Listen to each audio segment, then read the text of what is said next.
All right. Thank you so much. So happy to have Pooja Nair with us today at timforrest.com. Pooja, thank you so much for joining us here. I know you're in California and Los Angeles. Thank you again for joining us and sharing your expertise, legal expertise in the food industry with us today. Yeah, very excited to be here. Thanks for having me on, Tim. I know a little bit about your background and what you do for food, mid-market food enterprises. There's not a lot of attorneys. I know because of my work in the food industry the last 40 years, I know attorneys that do focus on food, but there's really not that many. How did you come to specialize? You write a biweekly column. You also have clients in food. You have a lot of work in that area. So how did you come about getting involved in food? How did that happen? So, I started out right out of law school. I was doing white collar criminal defense and internal investigations, mostly for the pharmaceutical industry. So I had some FDA experience there. But after doing that for about 7 years, I realized I kind of wanted to make a change, and I didn't want to do that forever. And so I was just, when I transitioned into civil litigation, I started thinking about what my passions were and who I knew. And that for me was a lot of food related things. I spent a lot of time eating out. I think the LA food scene is great. I knew chefs and people in the restaurant industry. So that's who started out as my clients.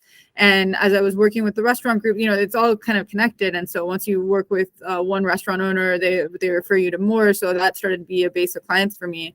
And then I expanded more into the other types of into food brands and food manufacturers and dealing with co-packers and all that kind of stuff, as I realized kind of the restaurant industry was already dealing on low margins, and I knew I needed to kind of expand. But I thought some of the core issues were true for throughout the food industry, in that unlike a lot of other businesses or industries like technology or fashion, at its core, I think both restaurants and other types of other businesses in the food sector are family businesses or businesses run by friends, and they're really run like a small business, even when the companies are too big to do that. So a lot of times they don't have lawyers involved early on, and they'll have documents that they do or handshake deals rather than trying to paper things, which is not true in a lot of other industries. So I thought there was a real need there for a lawyer who had an understanding of how the industry works, but could also kind of provide some practical help. What are some tips and ideas?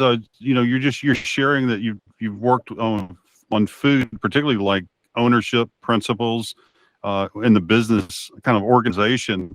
What are some issues or areas there that would be helpful folks listening or curious about some of the issues that you've been involved with? So one thing that really comes up is that you don't have any paperwork or any contracts. I would suggest kind of thinking through what those big picture items are and starting to get a record of that. Because what I see a lot in the partnership disputes especially is that unfortunately people rely on handshake deals. They work for a long time. And then when something comes up, it can create a lot of liability. That's also very true in the employment world. And employment gets very gnarly in California. So it might not be true for all your listeners, but especially if they're in California, even if you have an employee that you've been working with for a long time, if you don't have an employment handbook or any agreements, and then down the line something goes sour in that relationship, it can really create a lot of issues.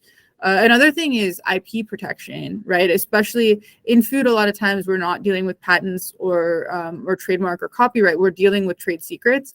And so making sure that you have steps in place to protect whatever the core recipe is, making sure that it's limited, making sure that you're taking all those secrecy steps can be important, because whether it's a former employee or co-packer or something, if you don't have agreements in place to protect the IP that's important, and I think that can be a real trip up. And that's something that isn't because I think it's important to keep that small business mentality that helps people be nimble and swift and react to changes. But at the same time, it can be a detriment on the legal front to not have certain. Can you kind of walk us through the benefit of having trade secrets versus patent trade, any other IP, and thinking about trade secrets from a food enterprise? Because I don't think there's much talk. There's definitely not a lot of writing about trade secrets in the food industry and the benefits of that. Yeah, I think it's huge. And I think most of my clients do not use patents, and they rely on trade secrets instead. But then I would say a good chunk of my practice now has been dealing with trade secrets litigation.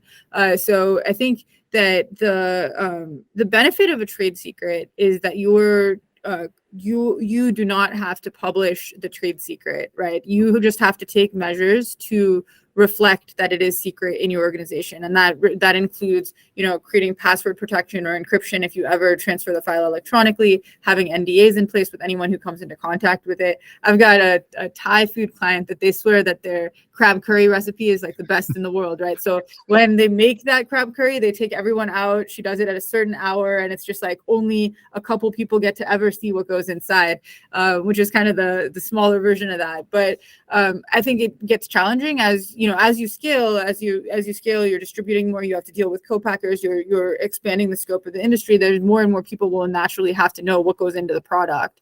And of course, you have to deal with FDA compliance and the ingredient list. But I think the advantage of a trade secret over the patent is that it has that element of secrecy. You still have the IP protection of, if you've taken all the steps early on to protect a trade secret, you can still file a lawsuit if someone tries to reverse engineer it or someone uses information they shouldn't have. But I think it's really important to deal with NDAs to make sure you're really limiting who knows it and having that under tight control, and that can get harder to do as a business. And I think when it gets to that level of value, it's definitely worth protecting and taking those means. And then that's something, if you ever have an issue where you suspect that someone has breached your trade secret and you need to defend it, taking measures like that or showing the measures that you have taken is something that's really, really valuable. I've had cases where unfortunately clients have not, I've had to tell them you don't have a strong trade secrets case because you've got this file in somewhere that anyone in the company can locate. It's not password protected, or you're sending things that are not encrypted, or you've let people come in and see parts of this trade secret where they could put things together without having an NDA in place. And if you don't take those kind of basic protections, you kind of get sunk even before you could do anything legally to further protect your trade secrets. That's awesome. What about on the market? What are you seeing happening in the market that food brands that are going out? It could be really beverages, brand, any of the products. What are you seeing on the legal side as far as they need to be aware of, or issues that are coming up that they should be aware of right now for food brand owners on the marketing and sales side? Yeah, so the area of my practice that's growing the fastest is in false advertising cases. And I think I'm a little biased because I'm in California, which is by far the most litigious state in the USA. And so what I see a lot of is not just class action lawsuits that are filed, but demand letters related to quote unquote false advertising. So keep in mind, this is not situations where people haven't disclosed. There's no allegations of FDA non-compliance. It's just a statement that because you call a product healthy, or you say that it's vanilla and it has vanilla flavoring rather than actual vanilla, that there's something wrong, that could be deceptive to a reasonable consumer. And so the number of cases that are actually filed has gone up exponentially every year since basically 2008, when the Ninth Circuit Court of Appeal changed the standard and expanded what a reasonable consumer could expect. And so I see that a lot. I think now that that's expanded into fast food, where there's been a recent case about with Burger King in Miami as to the size of the Whopper compared to the advertisements. So I think that we're seeing that in a lot of different forms. They're still coming from the same few law firms, but they'll target different waves. Like they had a whole bunch of cases about sparkling water flavors, whether those were natural or not. They had a bunch of diet soda cases that were all framed, and the cases that you see in the news tend to be just the bigger, the large food companies. But what I see in my practice is that the demand letters from these firms to just have a quick settlement come up a lot, and a lot of my clients in the mid-size space aren't necessarily able to go through the whole process of filing a motion to dismiss and dealing with those legal fees. So that cost of kind of settlement. But what I'm seeing for my clients is that there's demand letters for certain product categories. So whether it's vanilla, whether it's something that's, Hawaiian nuts that might not be made in Hawaii, the back of the product tells you that where it's made. But if you call something a Hawaiian nut, and someone will say that a reasonable consumer could be deceived because they're not going to look at the back. What do you recommend, or how would people fight if this is something they should be concerned about? What actions can they take to protect themselves? Well, I think one thing that they can do is be aware that it's not just what's on your packaging, but the FTC has made it clear, and courts have found too, that if something is being advertised on social media or even on your website, that can all contribute, and that could all be considered a claim, even if it's not on the actual packaging. Because what I've seen is that most companies, they work with consultants, the packaging is very compliant, and people are careful about how they do the actual advertising and compliance. That doesn't stop all these lawsuits, but it definitely helps. It's something that is in their control. And I think that what takes place and what is surprising for people still is that if you have an influencer do a campaign for you, or if you have any of these non-traditional forms of advertising, even an Instagram post, that any of that stuff can be pulled down, and you can see that in a demand letter. Because I work with both food and beverage, and I work with some cosmetics companies, and so if one post on Instagram could be considered deceptive, even if nothing else is, then you're definitely going to get a letter about that. So I'd say being careful to make sure that the social media or influencers or any kind of non-traditional hiring falls within the same standards that you place for your packaging, I think is important.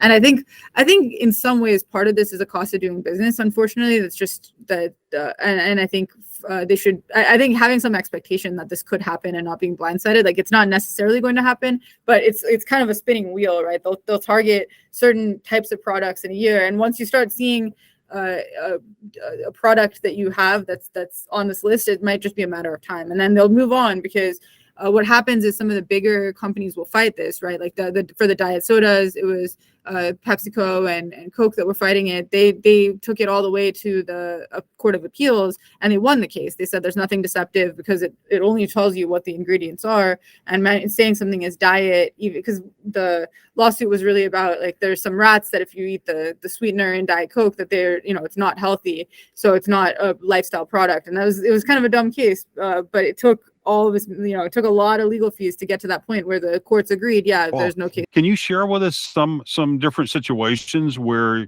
your work has resulted in the company being much better off and furthering their opportunities and the growth and continued forward movement of the business? Is there anything like that you could share with us? Yeah, I think a couple of the examples that come to mind are actually in the trade secret space, and in the partnership dispute space, because unfortunately, given what I said before about the lack of formality and the close relationships that some people have, I've had to resolve a lot of partnership disputes right at the point where people are scaling their business. So when you have founders that have a difference in opinion as to how they want to grow or what kind of investors they take in, what I would say a lot of times is that they don't have a tiebreaker built in, especially if it's just two founders and they have a company and that's 50-50 and they expect that they're always going to be collaborating or agreeing, and then they've got an issue. So I've had a couple of times in a partnership dispute setting where one partner, where they've really thought that they were going to have to shut down the whole business because of a disagreement, and it was so entrenched, and they were scaring off potential investors. It was really hard for them to take any step forward because they were just at this battle of wills. And so being able to think creatively about how potentially, because a lot of times people don't want to let go. They've put blood, sweat, and tears into these businesses, and if they have different visions with a co-founder, it's really, really difficult, especially when they're both 50%. When they both have 50% of the company. So in those cases, being able to kind of find an avenue for negotiation, or find an avenue where it's not one way or the other, but you can set up a decision-making process in the future so that you do have a tiebreaker, but find a way for both people to be involved, whether that's splitting up the business into different ways or different streams and giving people different elements of control. But having something where it's not just a win-lose situation is, I think, really important. This has been awesome, Pooja. I've learned so much with just in the few minutes we've been talking. Thank you so much. If someone wanted to reach out to you, had a question, or wanted to speak with you about their particular concern, their brand, or issues in their market, or any kind of a legal question, how would they go about? How would you like them to reach out to you? So my email address is pnair, PNAIR @ecjlaw.com. So they can feel free to shoot me an email, connect with me on LinkedIn, or connect with me through my law firm's website, which is ECJ Law. I'd be happy to hear from any of your viewers, and just happy to talk. I'm really passionate about connecting with food entrepreneurs. I think it's a really important space, and I think there's just a lot of legal issues to be aware of as you're either starting or expanding your food business. Great. Pooja Nair, thank you so much for being here on timforrest.com. This has been awesome. I've learned I learned so much more than I thought I was going to learn, but I was really tickled with how much you shared today and how much I learned about the food business, and plus your insight into the legal matters in food. Thank you very much for being here. Thanks, Tim. I really appreciate you inviting me on.